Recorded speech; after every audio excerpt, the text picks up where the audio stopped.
Wonderful. Thank you, Pam. Okay, so yes, thank you for the invitation.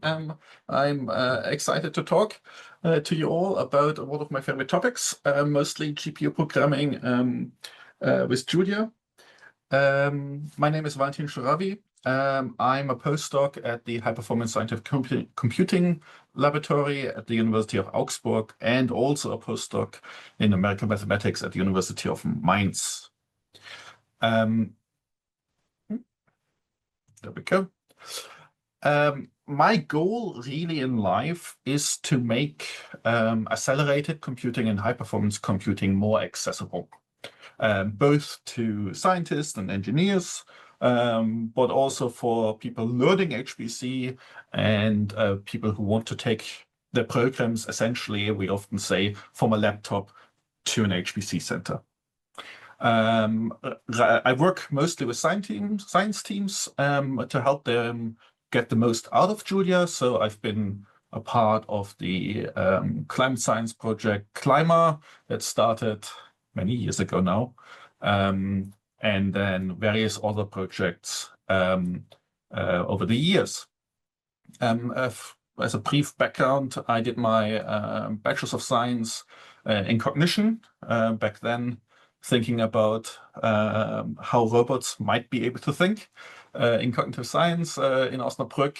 I spent some time in Japan, and then I did my PhD in computer science at the Julia Lab. And since last August, I'm now back in Germany, working in Augsburg and in Mainz. So what is Julia? Well, Julia is, for me, my favorite front-end to LLVM, but for most other people, it's a modern, dynamic, general-purpose compiled programming language, which has the great benefits of being interactive. So you can use it as a modern calculator, but you can also use it in notebooks, like I'm doing right now. This is a Pluto notebook, so that's a observable notebook where it solves a couple of the complaints we have about Jupyter, where Jupyter is very stateful. And of course, Julia has all of the feature comforts that a modern programming language has these days, which is a garbage collector. It uses a just-in-time compiler to optimize programs and to get the most speed out of it. I should say, if you're familiar with Java, Java is a tracing just-in-time compiler. Julia is an just-ahead in-time compiler. So those are very different things. So in Julia, you can do a lot of performance engineering that turns out to be really difficult in Java, because in Java, the just-in-time compiler is fighting against you.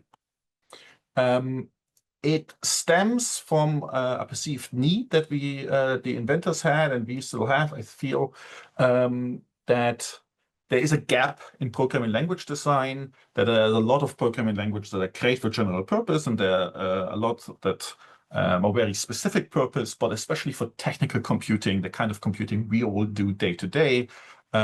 Really, we had Fortran, and then a long time nothing, and then we had maybe MATLAB, and then people were like, but Mathematica. And in some sense, Julia is trying to be a very flexible, very open, very mathematics-forward programming language, but that is maybe less restrictive than something like Mathematica.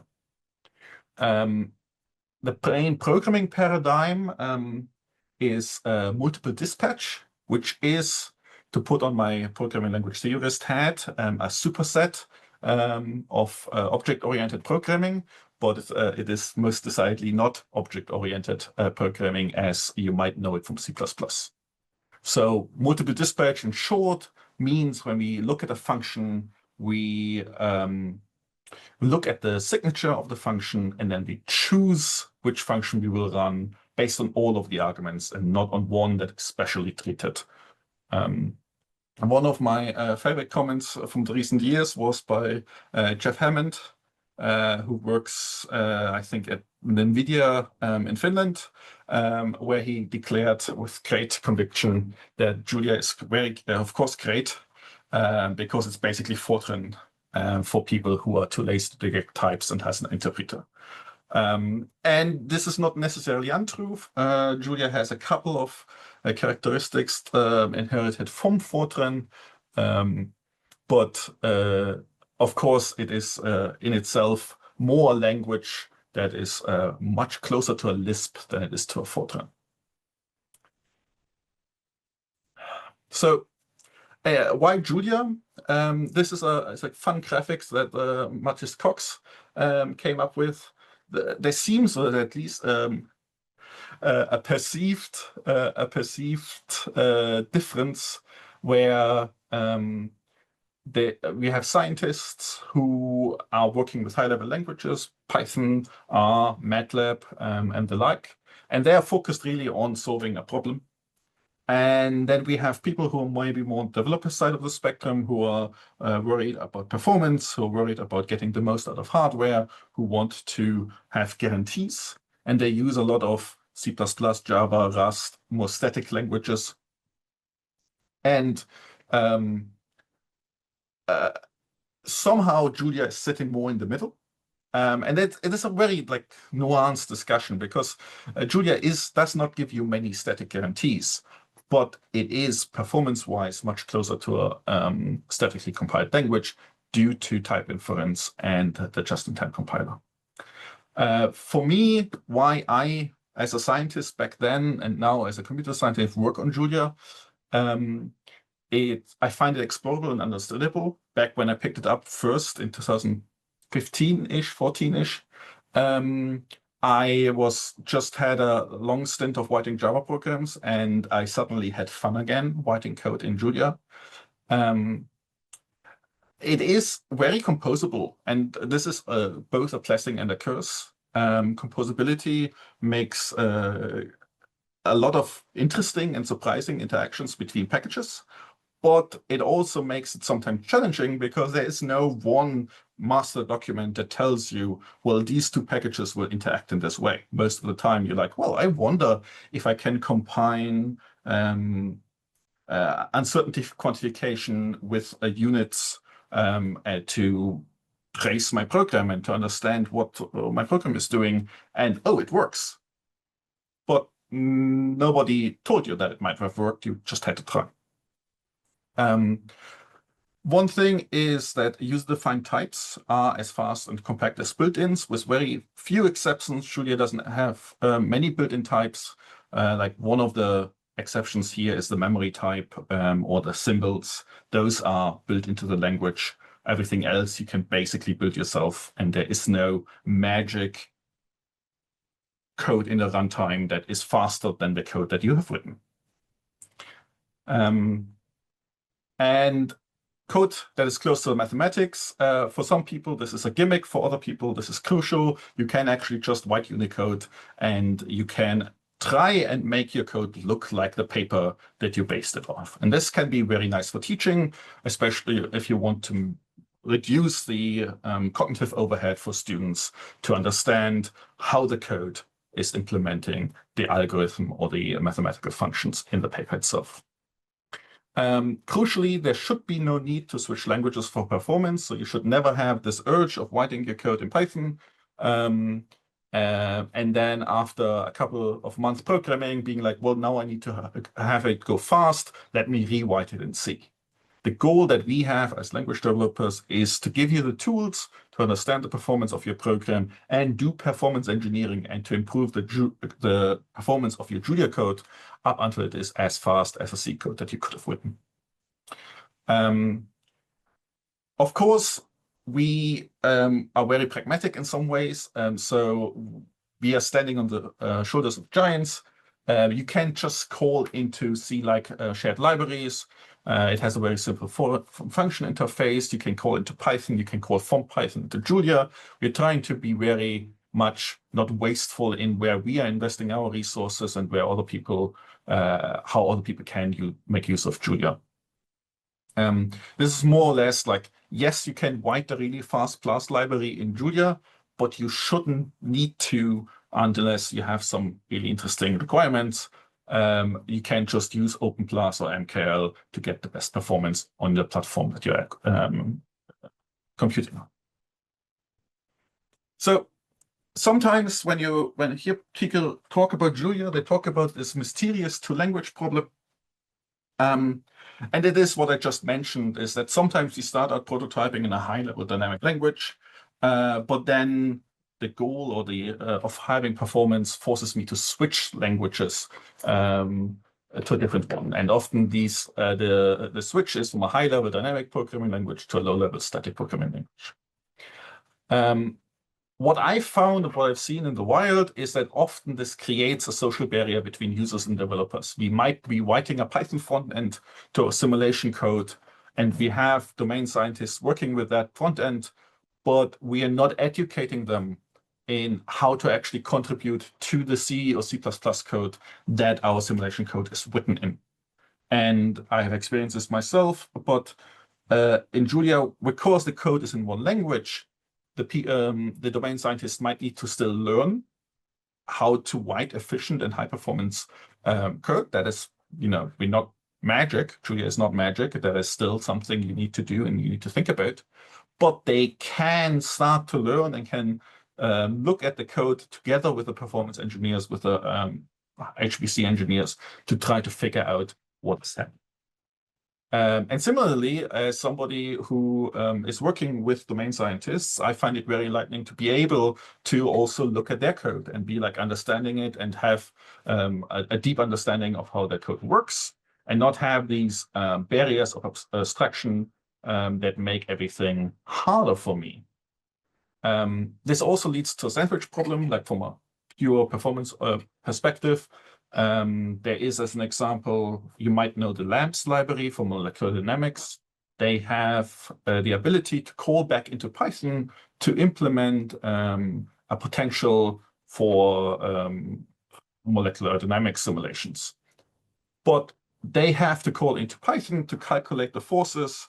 And because Python is quite slow, nobody's using that interface because yes, you can for like small problems, but for anything big, it is not worthwhile. And so the layering of system and user code is expensive in its nature. It prohibits a whole set of full stack optimization from a compiler perspective. It's much better if we know all of the code and can optimize across function calls rather than just having an opaque function pointer and saying, well, I don't know what's happening here anymore.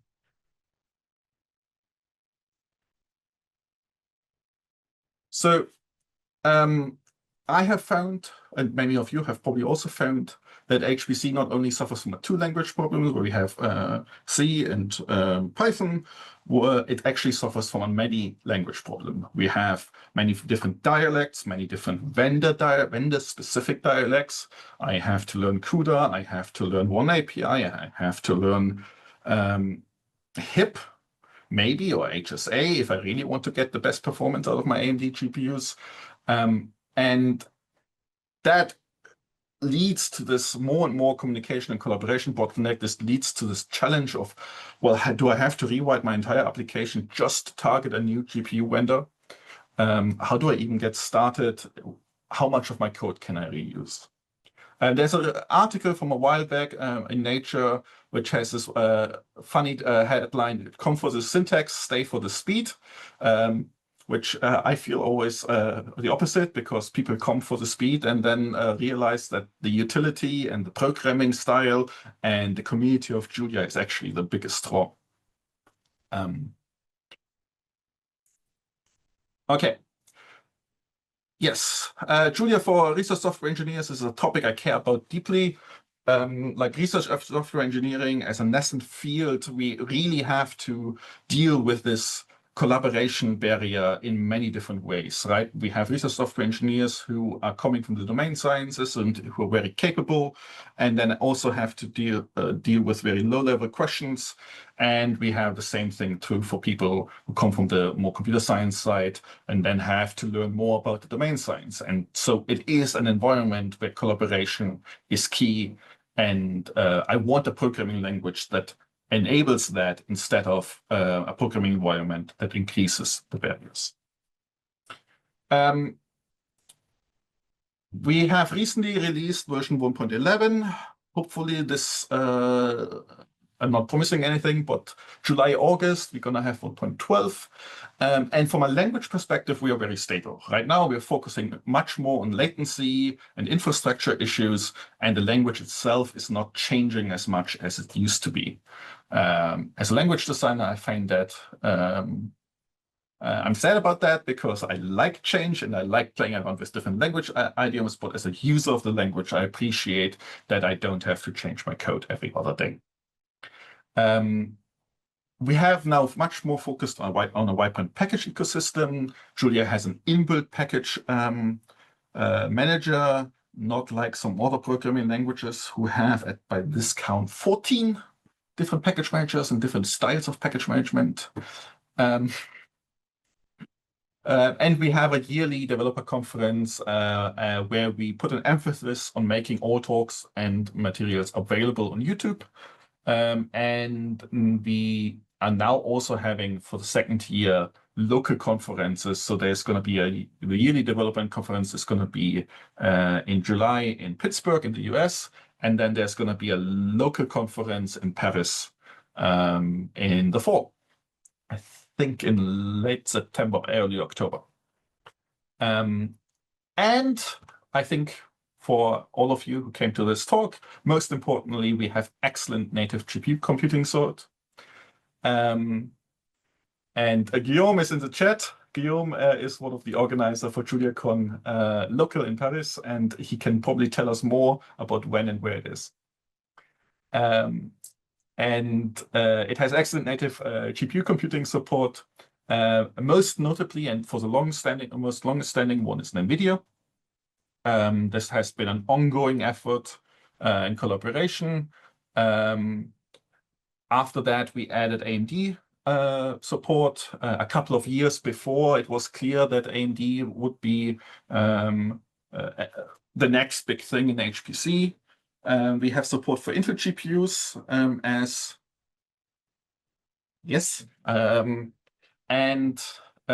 we have support nowadays for Apple GPUs. So if you have an Apple laptop with an M series chip and a recent enough operating system, you might be able to do GPU computing in Julia directly on your laptop. And there is interesting developments where we are mostly working on figuring out what is possible, what can we do.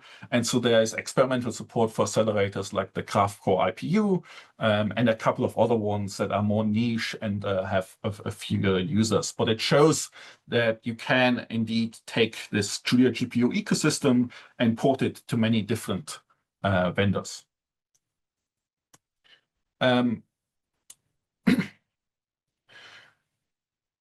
Julia for GPU programming is interesting in some sense from a design perspective, because when we started out, we wrote our changes, the GPU support into the language runtime.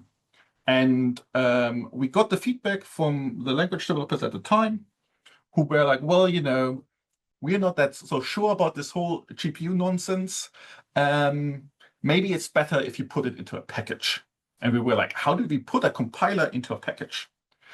And so over the years, we built enough interfaces and infrastructure into the Julia compiler so that we can have a stable add-on package called gpcompiler.gl that will use LLVM to target vendor GPUs. And so you will install it just like you do any other Julia package. And then you might also need a vendor-specific package like CUDA.gl, AMD GPU.gl, OneAPI.gl, and Meta.gl to enable this compiler infrastructure to translate the Julia code to LLVM-IR, translates it then to some format the vendor expects. For CUDA, this is MVPDX. For AMD GPU, this is actually object files. For Metal, it's AIR. And for OneAPI, it's probably SPIR-V. And uploads that to a GPU and then uses the vendor infrastructure stack to launch kernel, to allocate memory, to do computations. but the entire code generation side is a part of the Julia GPU ecosystem and is basically an add-on to Julia as a package. And so the Julia compiler is only used to translate from the written text to an abstract syntax tree, and then translates that to an LLVM IR that is mostly agnostic. And then we feed that back. We do some translations to make sure that this code can run on that GPU. And when we can't make that transformation, we yell at you and say, hey, by the way, we couldn't compile your code because you have a dynamic dispatch here. And then we use LLVM to optimize it further and upload it to your GPU. One of my collaborators, Katie Hyatt, years ago, had this wonderful experience where she took her CPU-based C++ code and rewrote it in Julia and also ported it to GPUs and had a very positive experience. And so I like to put this tweet onto my slides. I've talked about this infrastructure a little bit. So at the bottom, there is GPU compiler.gl. It's a package that just deals with all of the dirty business of taking Julia code and munging it and translating it to the right GPU infrastructure. It basically starts at a function call. It traverses the graph of functions that you're calling and collects all of the necessary IR and then compiles that into one binary. Then we have GPU arrays.gl, which is high-level array-based functionality. So if you just want to do a sum or a MapReduce call, that's implemented there generically, and then packages when the packages can specialize it. We have kernel abstraction.gl, which is a vendor-agnostic programming language. I would like it. It's mostly like OpenCL in Notion, but it's a macro-based, very thin translation layer on top of all of the vendor capabilities that we have. And then there's a very tiny package, but it's important to mention if you start writing GPU codes in Julia, adapt.gl can be used to move data and to translate complicated structures from the host to the device. And then, as I mentioned, we have all of these vendor-specific packages. Some of them have been developed with support from vendors. CUDA and NVIDIA has mostly given us support in terms of hardware donations. For AMD GPU, we actually had support from an AMD hardware software engineer for a while. One API was written on a support contract for Intel, and Metal is a pure reverse engineering of the Apple computing stack. But these are all open source and packages and driven by an open source community. So if you run into issues, if you have problems, there's an active community on Discord and on Slack, and we're happy to take your issues and hopefully make sure that you have a good time. But there is no SLA. You can't go to NVIDIA and say, hey, I have a bug in CUDA.gl. Can you fix it? You can try. I would love if NVIDIA were to get more involved, but these are all open source communities. So what I call magic of Julia comes from the fact that we have a strategy of abstraction, then specialization, and then using multiple dispatch. We use abstraction to encode behavior. So as an example, when you call transpose on a matrix, the array data type that is stored on the CPU, we do not outperform the transposition. We return you a transpose object that contains enough information that tells us, well, it is containing a matrix of float 64.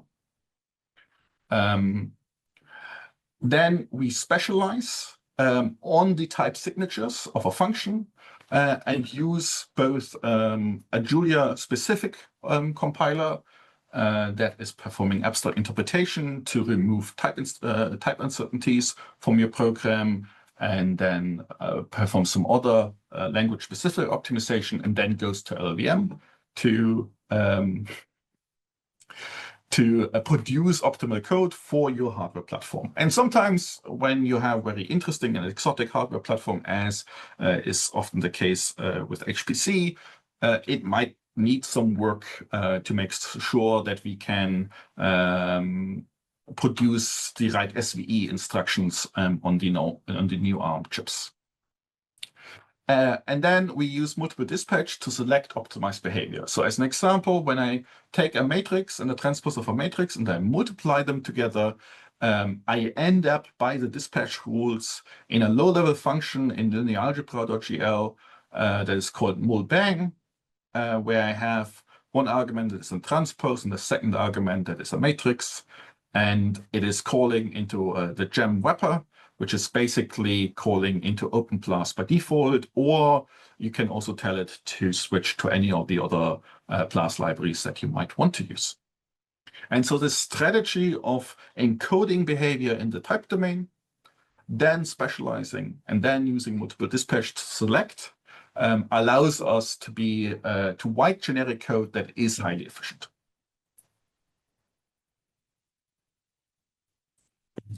The combination of Julia and GPU arrays.gl provides a high-level array-based programming environment. And essentially what we mean by that is that there is a vocabulary of operations that operate over arrays instead of over elements. Things like map, podcast, scan, reduce, map, reduce. Think of those as your high-level operations and often operations that map naturally onto GPU parallelism. But there are also library functions, like if I want to do a matrix multiply, as on the previous slide, I want to call into a library. But if I'm doing that operation with a CUDA array, I might want to use cuPlus instead of my normal CPU plus, which I might not even be able to use. And so other libraries like FFT are also supported, sparse computations, and so forth.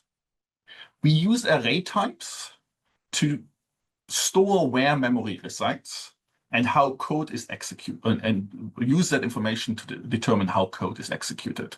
And so what you might see in a parallel program is we have a matrix of float64, which is allocated on the CPU. We have a Q matrix, which is allocated on an NVIDIA GPU. And we have a ROC matrix, which is allocated on an AMD GPU. A key point is for us that data movement is explicit. I am not a fan of programming environments that make data movement implicit, where you do not know if a data buffer is being moved or not when you write your for loop. I should also add that this design came about before UVM was as prevalent as it is now, but I still believe there's a value in being very explicit about where memory resides and to move computation to the data instead of moving data to where you want to do your computation. And indeed, that is our guiding principle. For me, at least, compute follows data. We want to have the capability of minimizing data transfers and maximizing the amount of code we run on an accelerator. And sometimes that might be very silly, like some operations, you're like, why are you running this on a GPU? But you might avoid a very costly data transfer to do so. And so we work on supporting more and more of the language on GPUs. Some parts of the language cannot be supported on GPUs because of the programming environment being so limited, but many things can be. And so one of the very interesting things that we have decided to do is that array accesses in Julia are by default bounds checked. And this holds true for GPUs as well. So if you do an out of bounds operation, you get an error instead of maybe getting a data corruption later on. We have these different layers of abstractions. We start at the lowest level where we have CUDA code.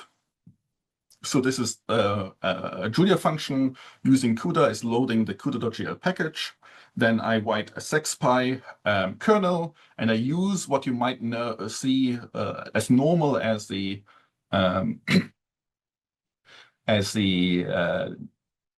primitives that CUDA provides us. So accessing the clock index, the clock dimension, the thread index. And then I can do my operation.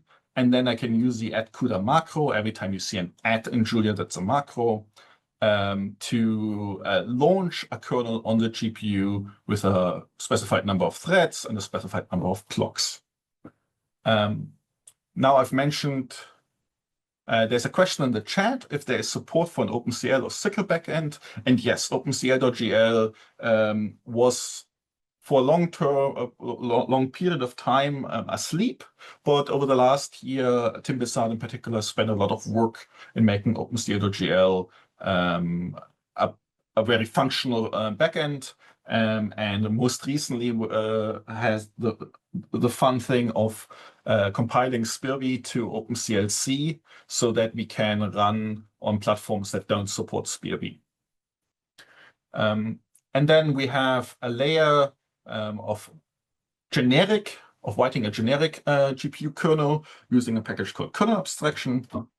And fundamentally, it is the same code, except that it allows you to be a little bit less verbose. So instead of asking for the index and calculating it manually, you can say, I want to have a global index. So it's much more closer to OpenCL in that way. And this bounce check also is implicitly happening, which has caused a little bit of grief. So there's a way of disabling this bounce check if you want to write code that doesn't need it. And you can annotate input arguments as an example as being const, as being not mutated within inside the kernel, which allows the use of LDG operations on directly. You also don't need to provide a return statement, so it's basically a little bit of a cleaned up version and a very shallow version that translates to this kernel above. And to launch this kernel, instead of using a macro, you instantiate it on a backend. Here the CUDA backend, but I could also pick the AMD GPU backend, and in a future version of kernel abstractions, the POCL backend. Give it the arguments to launch on, and then give it this keyword argument called ND-range, which specifies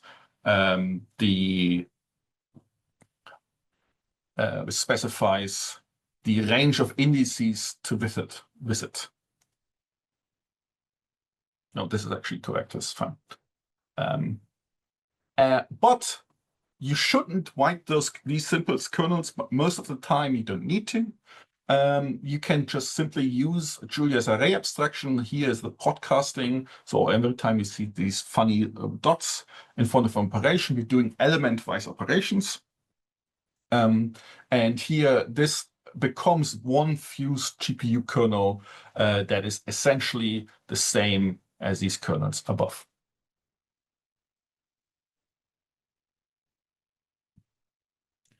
Kernel abstractions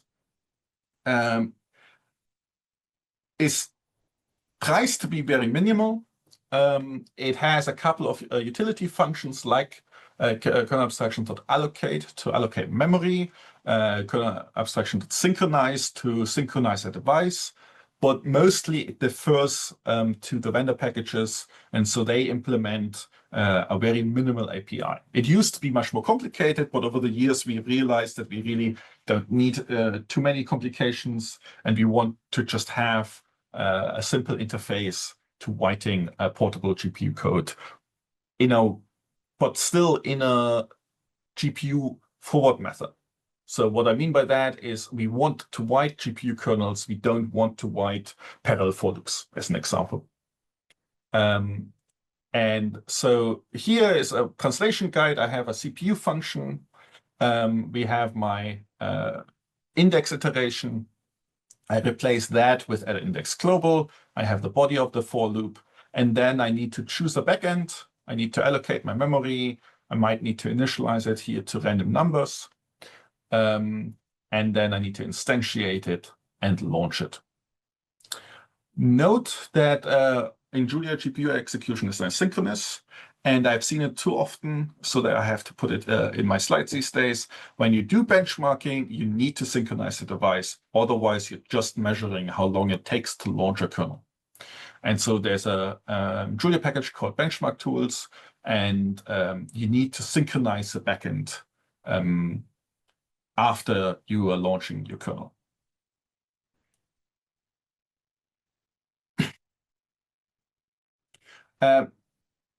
While GPU operations are synchronous with respect to the host, they are, of course, ordered with respect to each other. So if you launch a bunch of GPU kernels, they're executed one after the other. We generally synchronize on access. So when you move data back to the host, we synchronize the device before that to make sure that you are getting the correct data and you're not copying data that is in the middle of being modified. This also lends itself together with Julia's task-based concurrent programming style, where each task in Julia gets its own independent stream of execution. And so I can parallelize my computations on one GPU without having to manually set streams and propagate streams through operations, which can be tricky because when I have an A times B operation, where does my stream go? And so the stream is associated with a task. And so I can use Julia's task parallelism to run code in parallel on one GPU, but also on multiple GPUs if I switch the device within my task. I've been talking about some sense of portability. I want to clarify that a little bit. For me, an application is portable if I can run it at least. That's a bare minimum. I want to run it on different compute architectures. Those should be either different CPU architectures, but we also live in a multi-GPU vendor world. So I'm really uninterested in programs that only run on one GPU vendor these days. But also they should be able to compute the same thing, because that influences whether or not I can develop on one platform and move to another later. And this is a topic that is very underexplored. Like, if I use special functions, how precise are different vendor libraries? And can I validate a programming on NVIDIA's architecture and then move it to AMD and expect the same behavior? Atomics are a big open issue of semantic woes and confusion. Float 16 has been one of those topics that is tricky, where sometimes people go to performance over correctness and portability. Then one aspect of portability that we shouldn't undervalue, of course, it's performance portability. And here it is tough, right? Kernel abstractions makes portable programs. It does not necessarily make performance portable programs. This difference is less severe than it used to be with OpenCL, but those of you who've been in this game for long enough might remember talks from NVIDIA why they have to have CUDA, because OpenCL does not give enough performance on NVIDIA GPUs. I don't think that was true back then. It isn't true nowadays, but it is true that for different microarchitectures of different GPUs, you might want to write different programs. And we see that often. And kernel abstraction doesn't really say anything about that. It just allows you to write GPU programs that can be executed on multiple backends. There's a question by Jonas. Why is a backend not tied to a device? A backend is not tied to a device mostly due to unified virtual memory. So I can allocate an array on one device and use it on a different device without problems. And so you might have you might have the virtual memory subsystem then migrating your buffers, but this is where we're living nowadays. It's really hard to say, well, this array was allocated on this device because it might actually have been bounced to the other GPU. So the backend just says which compute vendor is responsible, not which actual compute device it's being executed on. But one other aspect for me, at least, for portability is, can I use platform-specific capabilities? So I might develop a float16 program on an x86, and I expect it to give me the correct answer.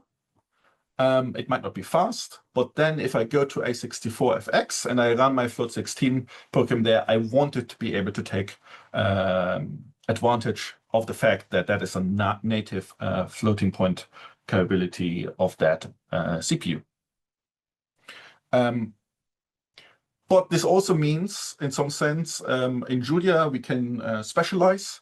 And so we could specialize on the GPU vendor or the GPU hardware and make sure that we have a very fast kernel, depending on if we're executing on an AMD or an NVIDIA.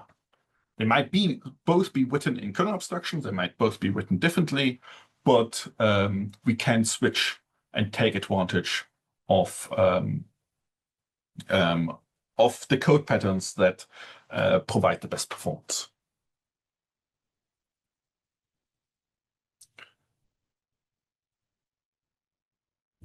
As I mentioned before, adapt.gl is a very small package.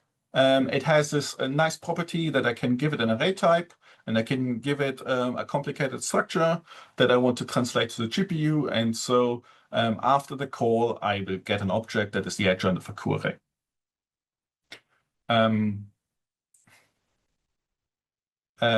If I want to do it myself, as an example, I might have this model struct that contains some data. I have to define this adapt structure call with a free to and then a specialization on my model. And then internally, I just reconstruct that object with my data. This is important so that object can pass from the CPU to the GPU, but also from the GPU host side to the GPU device side. So as an example, a Q array will be turned into a Q device array when it is being passed, to the kernel.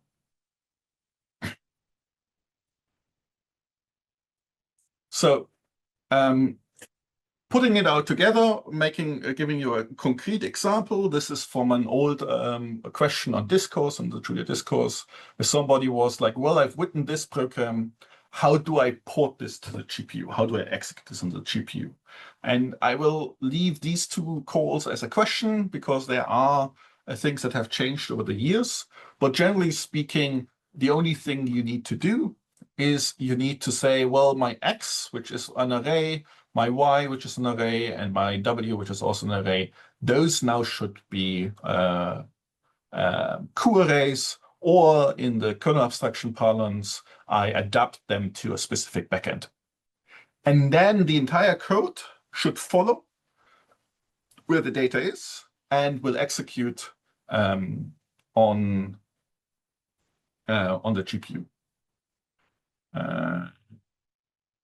And I didn't include this plot yet, but here is an example from back then where we measured the performance, and the blue line is the array execution and the red line is the Q-array execution. And we see what we often see with GPU codes. If the input side is too small, it doesn't make sense to run on the GPU just yet, but then later on, the GPU is a much faster execution environment up until the point where we run out of memory.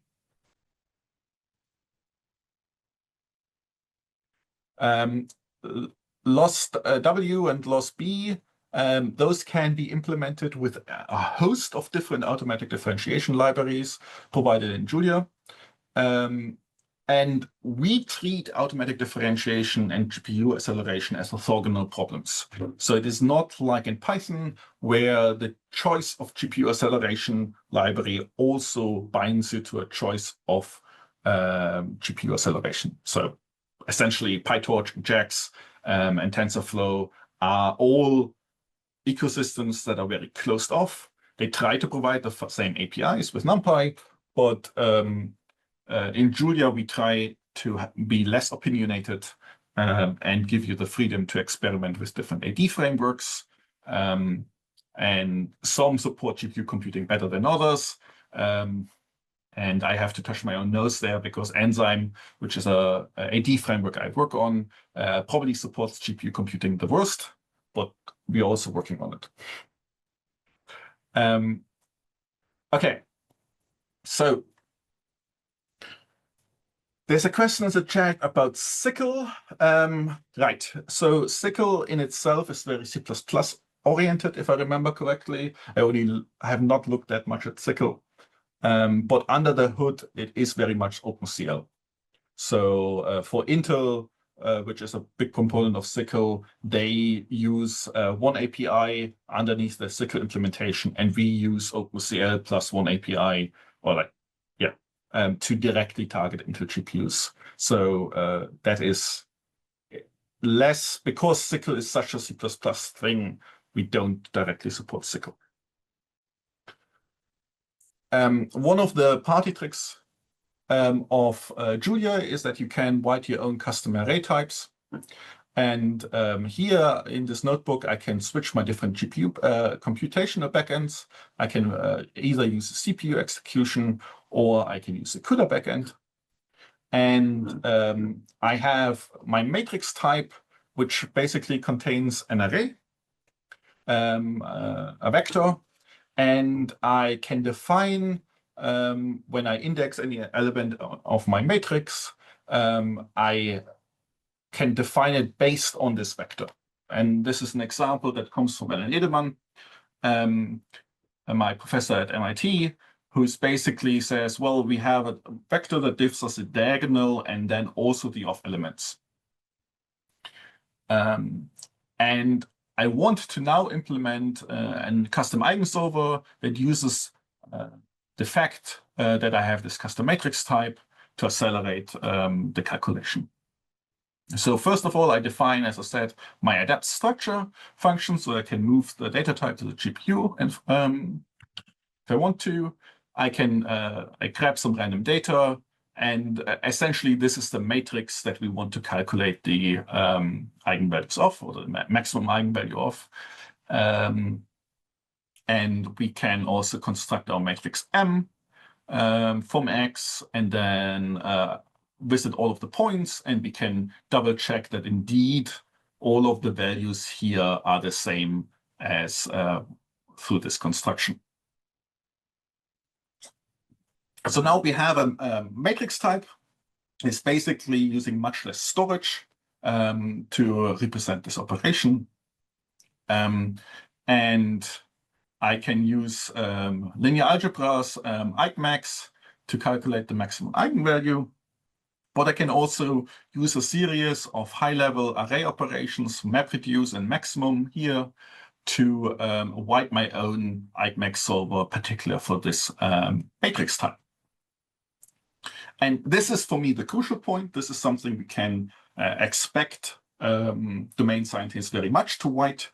We might not want them to write low-level kernels, but certainly writing functions based on high-level array operators is something we should encourage everybody to do, because they are often much more clear in what they are, in their meaning. And so here we just have an iterative algorithm. And one thing we should emphasize is that every time we call f here, we are going to the GPU and we are waiting for the GPU. So this is one of the downsides of the high-level array style. When we go to the GPU and we want a scalar back, we have to wait for the result to be computed. So iterative algorithms like that are, of course, always a problem for this.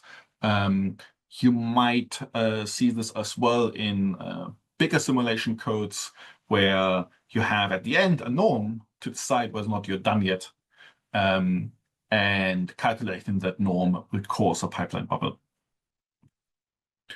And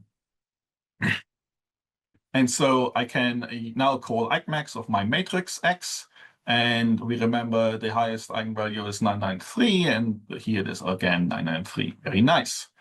And as if by magic, I move the data to the GPU. And to just show you that I'm not cheating, now this my matrix type consists of a co-array.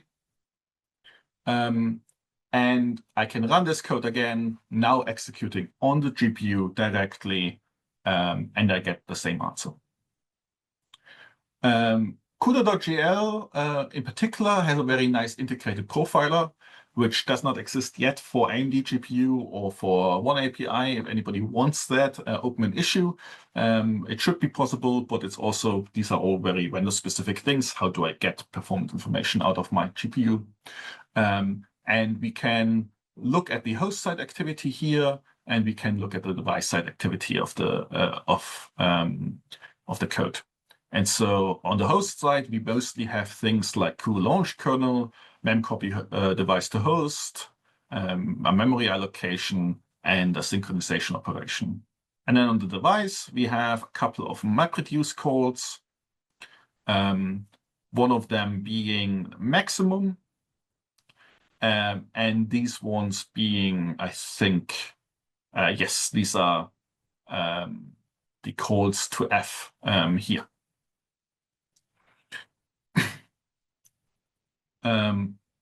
Now, one idea as an example just to show composability, if I wanted to optimize this, I might have the idea that it's quite inefficient to first do a MapReduce and then to do another MapReduce.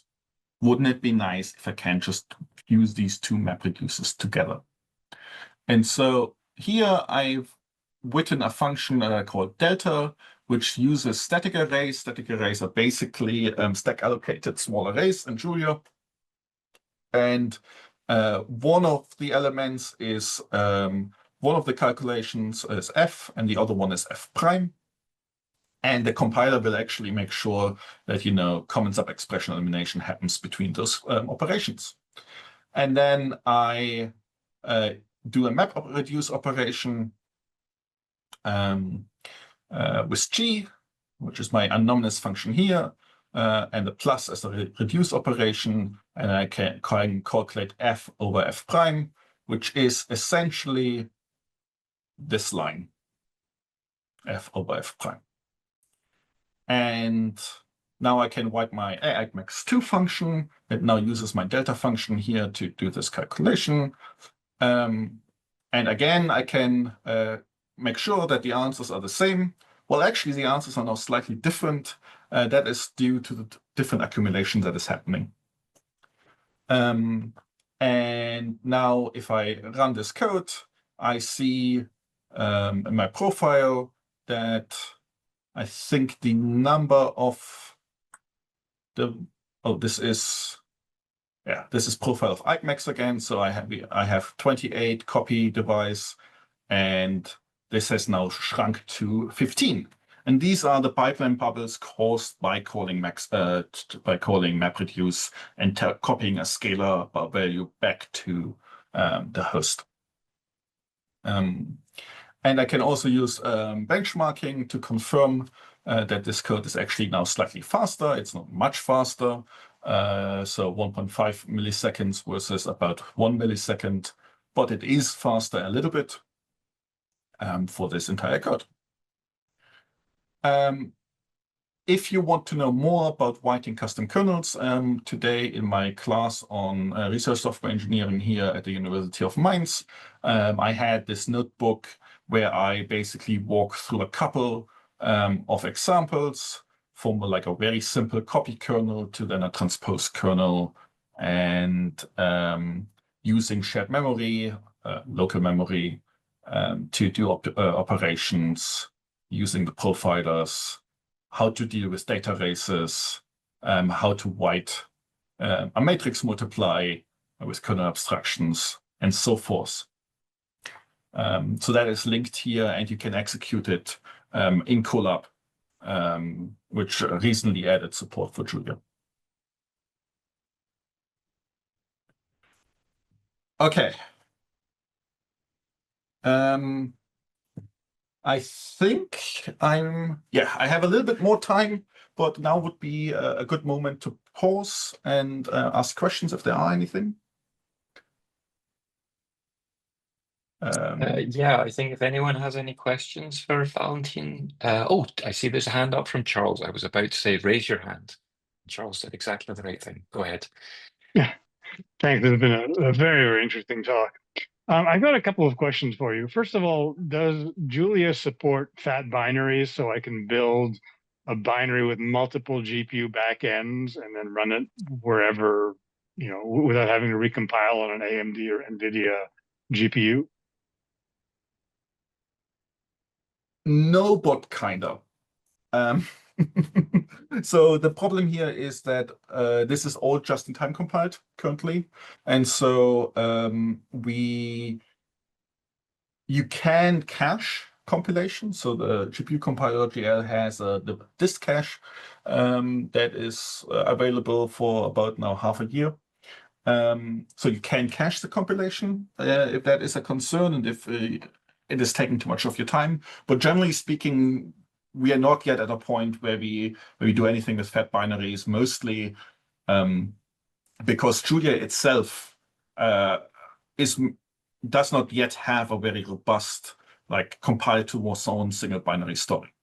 There has been a lot of movement in that regard. So Julia C is being an experimental feature for Julia 1.12, but the GPU integration for that is yet to be determined. All right. The other question that I have is, what happens if you have a data type which is, say, double precision, and you offload it to a GPU which does not have double precision support in hardware? Is it going to be able to do an emulation of that? No, but I want to. Well, actually, so there is a package called double floats, floats.go. And I think you can,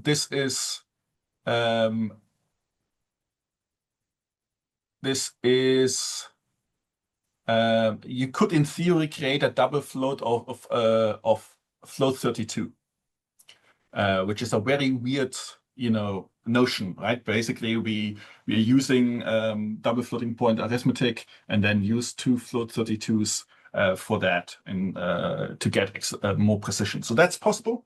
That should work on the GPU, but currently we are not emulating float 64 arithmetic on, I say, Intel GPUs, which currently which some don't support float 64 yet.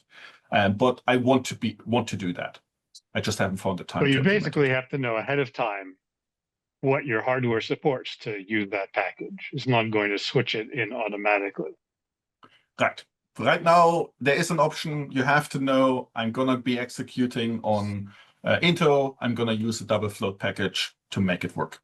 But yeah, I would want to do that automatically, and we do that as an example for float 16 or B float 16. We do this software legalization.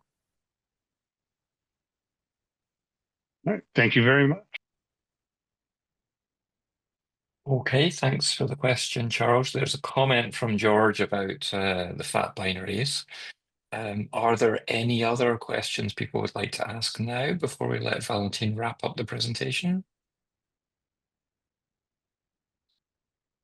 So towards the fat binaries, yes, I mean, there are many, many different versions of GPUs, and I am a proponent of giving my users choice, as particularly because maybe depending on where you deploy, but getting a working and functional CUDA installation and an Intel installation and an AMD installation will take a lot of storage.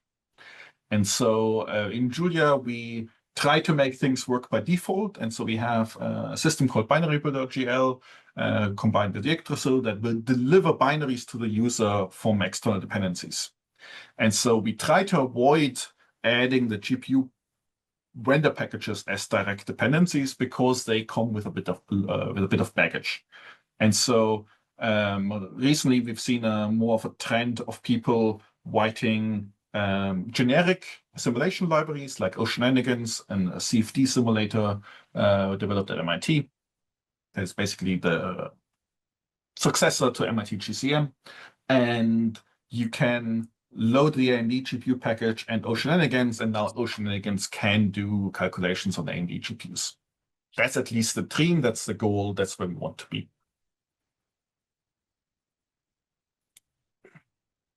Okay, just briefly, because I promised in the abstract to talk a little bit more about the compiler. One thing I want to emphasize is that while I call Julia a dynamic programming language, a language being dynamic is a spectrum. Most often we talk about this in terms of the type system. So we can have types that are checked before runtime or types that are being checked during runtime. We can think about this in terms of variables. Do these variables have a fixed type, or does this variable can change types? But for me, more interestingly, is the amount of code that I can look at closed, or can the user add more code during runtime? And so a lot of dynamic programming languages have this feature called eval, where they add code at runtime. And then a weird one that people don't tend to think about as much is, can the struct layer change?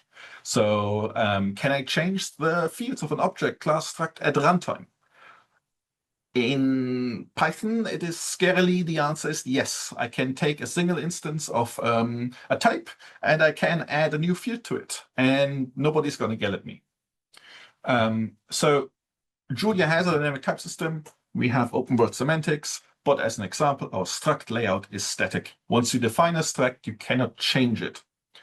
We are playing with that a little bit. In 1.12, you can redefine a struct, but it doesn't change the notion of, in one view of the world, the struct layout is defined, well defined. So we can use that information to optimize allocations. We can use that information to optimize your code. So when we look at compilation, Julia uses LLVM. And so you have the traditional compiler stages. So you have some parsing, you have some lowering. Then we perform abstract interpretation, based type inference. So this is a process that can return any, so uncertainty. It is okay for Julia to figure out that it can't figure out what your code is doing, which will give you slightly worse performance, but your code will run. And so we have tools that will tell you about when type instabilities occur in your program. And the GPU compiler will yell at you very loudly when you feed it a program that has a type instability. Then we have a series of high-level optimizations. Then we perform code generations to LLVM-IR. Then we have lots and lots of optimization in LLVM itself. And this is, of course, one of the great benefits of using LLVM. The C++ folks also work on LLVM. And so when LLVM gets better, Julia also gets better. And then we go to the LLVM backend. And some backends are great, and other ones are not so great. And we have to turn off the recording for me to tell about my least favorite backends. And then we can look at the native code. As an example, in CUDA, we have a couple of macros that allow me to introspect what my code is doing. And so I can use this macro called add_device_code_LLVM, which will allow me to basically snoop on my compilation and look at the LLVM-IR that Julia is generating for this podcast kernel that I care about. And this can be very useful. Of course, this can also be too much information. So this is something where I would say knowledge of what the underlying platform is going to do is really important. But you can take this one step further and you can ask for the NVPTX of this code. And now we have to rely on NVIDIA and NVIDIA's documentation of NVPTX, but we can try and understand if there are inefficiencies. One example is maybe we are using too many in 64 operations. And then I can, of course, go to the output of this step. So SAS is the now device-specific NVIDIA assembly, and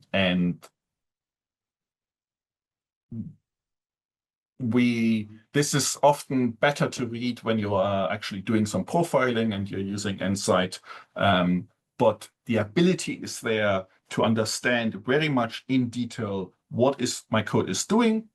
This might remind you of a website called Compiler Explorer /Godbolt. And this is very much right. I just do it in my REPL or in my Pluto notebook. I can introspect what my code is doing. But Compiler Explorer also has Julia support these days. And so I can also just do it there and share the results. I think the GPU stuff does not work there yet, because we didn't want to make Matt sad by adding all our compute stacks to his Docker containers. And with that, I've done everything I promised in the abstract, and happy to take more questions. Yeah, thank you so much, Valentin. You did indeed cover a lot, so we're very happy to open the floor to further questions.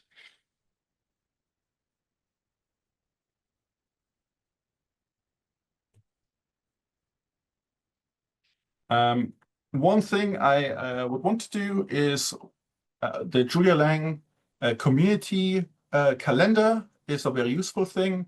And as an example, tomorrow, Jose Girano and I will host the HPC monthly call, a monthly meeting at a convenient time for people in Europe, where we talk about using Julia in HPC. And then next Monday, as an example, Tim Bissard and I are hosting the Julia GPU office hours.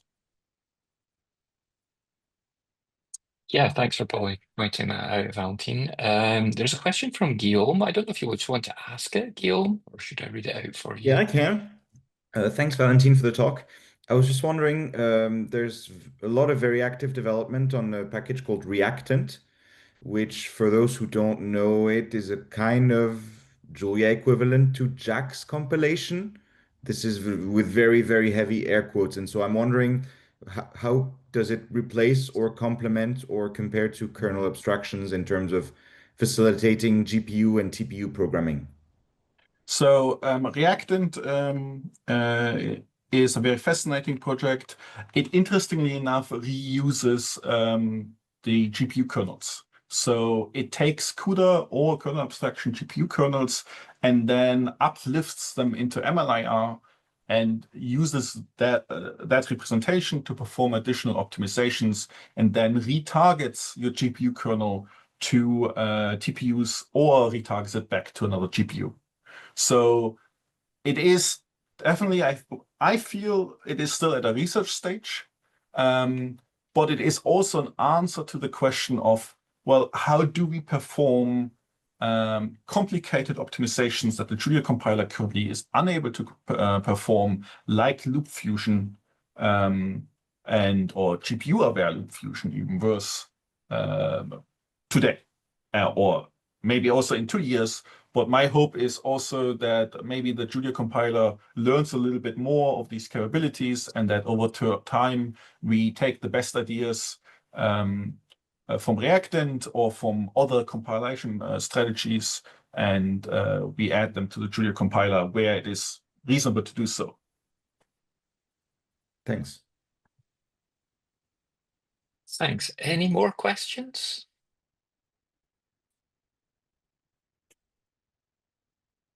Uwe, you go ahead. Yeah, hi. Thank you very much for the very nice talk.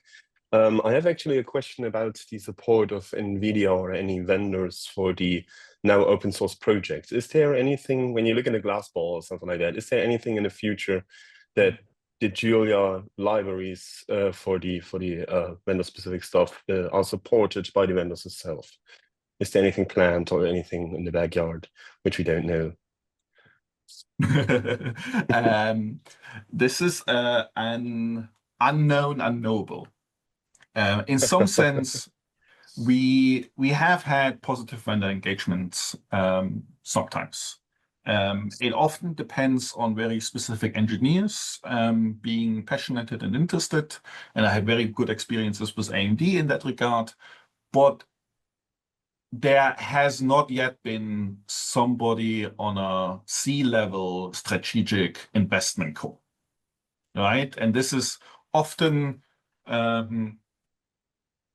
some vendors can be very frustrating to work with because you ask them and you have a bug and they ask them to fill that in their internal bug tracking software, and you don't see anything until 6 months later they tell you, we fixed it, please update. And that is not how or why. I like AMD's compute stack a lot because it is open source and because I can debug it myself. I'm also frustrated by it, how fragile it can be, and how sometimes it's hard to get changes in, but that's a different debate. But at least I can debug it.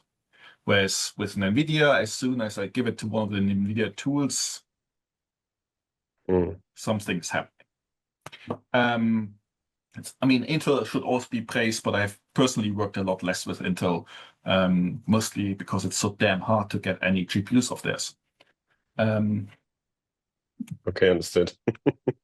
But Thanks. there hasn't been any like vendor who's like jumped out and does. It's like, well, all of our customers are asking for Julia support. How can we help you? It's mostly, oh great, you're adding support for us. Here's a GPU so that you can run CI. And I'm like, that's great. Thank you. Yeah, better than nothing. Yeah, it is. Yes. I think it is a testament to Julia's flexibility, how good our GPU support is with how few people are actually working on it. Okay, thanks for your answer.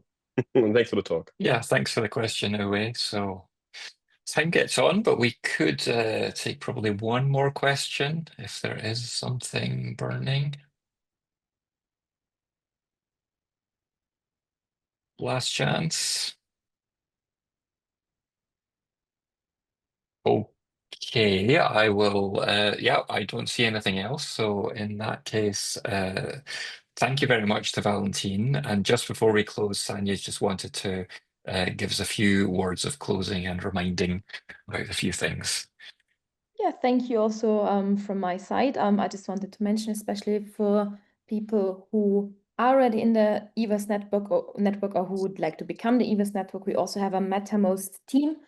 I'm sending the invite link in the chat right now, which you can access. And the MetaMost team, the idea there is that you can just directly talk with other people interested in research software quality or research software engineering. It doesn't matter if you are from a specific field, we are open to all sciences. It can be on direct outputs, especially for the RSQ kit. And also many of us EVERSE project members are there. So if you have any direct questions for us as the project, you can also send them there. As mentioned at the beginning, the webinar series will be continuing after the summer break, so in September. And we will be inviting members from African RSC communities, and we will go on with further training sessions. We've seen that the interest with collaborating with the science clusters work quite well, so we would try to get them on board too. So the other science clusters, so far we had the environmental science cluster with us, and we'll also be focusing on the outputs from EVERSE directly.